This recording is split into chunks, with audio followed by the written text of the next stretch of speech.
ఉప ముఖ్యమంత్రి పవన్ కళ్యాణ్ సారథ్యం వహిస్తున్న పంచాయతీరాజ్ గ్రామీణాభివృద్ధి శాఖకు జాతీయ స్థాయిలో గుర్తింపు దక్కింది.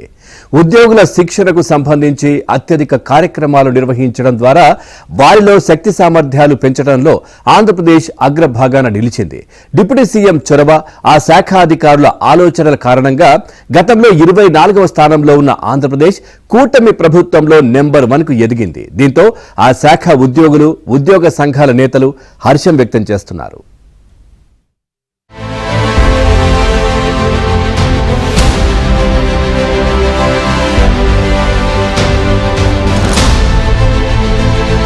ప్రభుత్వ విభాగాల్లో ప్రజలతో అత్యంత సన్నిహిత సంబంధాలు ఉండే శాఖల్లో పంచాయతీరాజ్ గ్రామీణాభివృద్ధి శాఖ ముందు వరుసలో ఉంటుంది.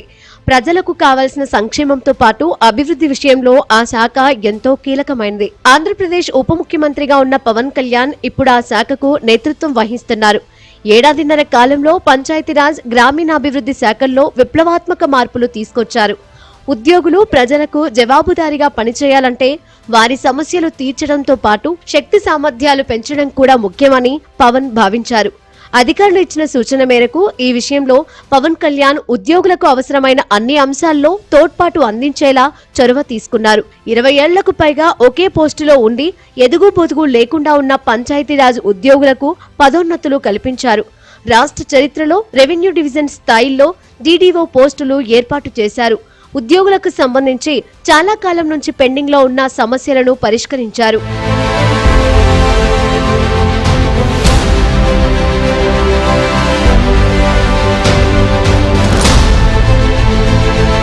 ఉద్యోగులు ప్రజల కోసం పనిచేసే విషయంలో రాజీ పడొద్దని పవన్ కళ్యాణ్ స్పష్టం చేశారు. దీనికి సంబంధించి ఉద్యోగులు సక్రమంగా పనిచేయడం కోసం అవసరమైన శిక్షణ ఇప్పించారు. గ్రామ, మండల, జిల్లా స్థాయిలో పనిచేసే ఉద్యోగులు, అధికారులందరికీ 2,71,449 శిక్షణ కార్యక్రమాలు రాష్ట్ర వ్యాప్తంగా నిర్వహించారు. కీలకమైన బాధ్యతలు నిర్వహించే వారిని ముంబై ఐఐఎంకు పంపించి శిక్షణ ఇప్పించారు.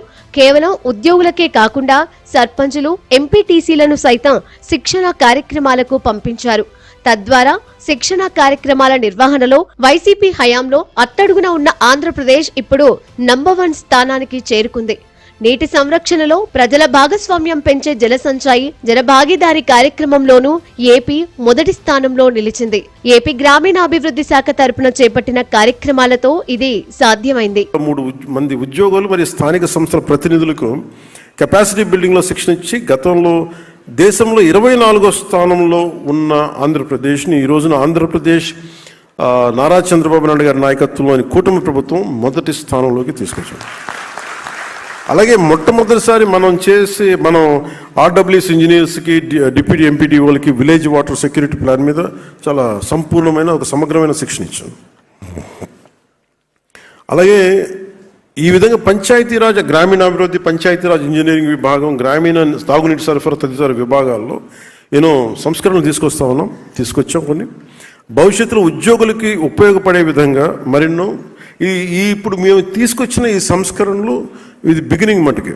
నిరంతరం కొత్త విషయాలు నేర్చుకోవటం ఏ రంగంలో ఉన్నవారికైనా తప్పనిసరి. ప్రభుత్వ విభాగాల్లో పనిచేసే ఉద్యోగులు ఇందుకు అతీతులు కాదు. పనిచేస్తున్న శాఖకు సంబంధించి నిబంధనలు, ఇతర శాఖలతో సమన్వయం, సాంకేతిక అంశాలపై శిక్షణ లేకపోవటం వల్ల ఇబ్బందులు పడేవారు. మూసా విధానాలు, కొత్త విషయాలపై అవగాహన లేకపోవడంతో సమస్యల పరిష్కారం, నిర్ణయాలు తీసుకోవటం ఆలస్యం అయ్యేది. ఇప్పుడు ఉద్యోగులందరికీ శిక్షణ ఇప్పించడం ద్వారా వారిలో శాఖాపరమైన అంశాలు, నిబంధనలపై అవగాహన పెరిగింది. తద్వారా ఆత్మవిశ్వాసంతో పనిచేసేందుకు అవకాశం ఏర్పడింది. ప్రస్తుతం ఉద్యోగులకు శిక్షణ ఇప్పించడం ద్వారా వారిలో నైపుణ్యాలు మెరుగుపడ్డాయి. మిగతా ప్రభుత్వ శాఖల ఉద్యోగులకు ధీటుగా పనిచేసే సామర్థ్యం అలవడింది.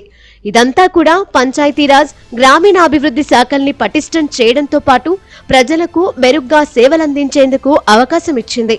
సంబంధించినంత వరకు పంచాయతీరాజ్లో పనిచేస్తున్నటువంటి ఫంక్షనరీస్ అందరికీ పెద్ద ఎత్తున ప్రమోషన్స్ ఇవ్వటమే కాకుండా ఆ ఫంక్షనరీస్కి వాళ్ళకి కెపాసిటీ బిల్డింగ్ చేసేందుకు ట్రైనింగ్స్ కూడా వివిధ కేటగిరీ వైజ్గా షెడ్యూల్ ప్రకారము ట్రైనింగ్స్ ఇస్తూ వచ్చాము. ఈ విధంగా అంటే పంచాయతీరాజ్ డిపార్ట్మెంట్లో పనిచేస్తున్నటువంటి ఫంక్షనరీస్ ఉద్యోగస్తులకే కాకుండా ఎలక్టెడ్ రిప్రజెంటేటివ్స్కి, ఉమెన్ ఎలక్టెడ్ రిప్రజెంటేటివ్స్కి, అదేవిధంగా సర్పంచెస్కి, వార్డు మెంబర్స్కి, ఎంపీటీసీ మెంబర్స్కి, వీళ్ళందరికీ, జడ్పీటీసీ మెంబర్స్కి, వీళ్ళందరికీ కూడా టైం టు టైము వాళ్ళ యొక్క రోల్స్ అండ్ రెస్పాన్సిబిలిటీస్ మీద ట్రైనింగ్స్ ఇవ్వడం జరిగింది. ఈ ట్రైనింగ్స్ వలన వాళ్ళ యొక్క వాళ్ళకి పంచాయతీరాజ్ యాక్ట్ సంబంధించినటువంటి అవగాహన కలగటమే కాకుండా వాళ్ళ యొక్క జాబ్ చార్ట్ వాళ్ళకి తెలుస్తుంది. శిక్షణ తరగతుల ఉద్దేశం ఏంటంటే ఈ పంచాయతీరాజ్ చట్టం గురించి, అలానే పంచాయతీరాజ్ చట్టం ద్వారా వస్తున్నటువంటి రూల్స్ అండ్ రెగ్యులేషన్స్ గురించి వీళ్ళని ఎన్లైటన్ చేసి మన పరిపాలన విధానాన్ని మెరుగుపరచడం కోసం, పరిపాలనలో ఎటువంటి ఇది లోటుపాట్లు తలెత్తకుండా according to the government rules and regulations ప్రకారం సుపరిపాలన అందించే ఉద్దేశంతో, అలానే ఎంప్లాయీస్ని కూడా సెన్సిటైజ్ చేసి మరి నిబంధనల మేరకు మరి ఈ పని చేయించే ఉద్దేశంతో మరి రకరకాల శిక్షణ కార్యక్రమాలని మన పంచాయతీరాజ్లో తీసుకోవడం జరిగింది. దీంట్లో ముఖ్యంగా ఎంప్లాయీస్ యొక్క స్కిల్ డెవలప్ చేయటం, అట్లనే కెపాసిటీ బిల్డింగ్ చేయటం, అలానే పర్సనాలిటీ డెవలప్మెంట్ కూడా.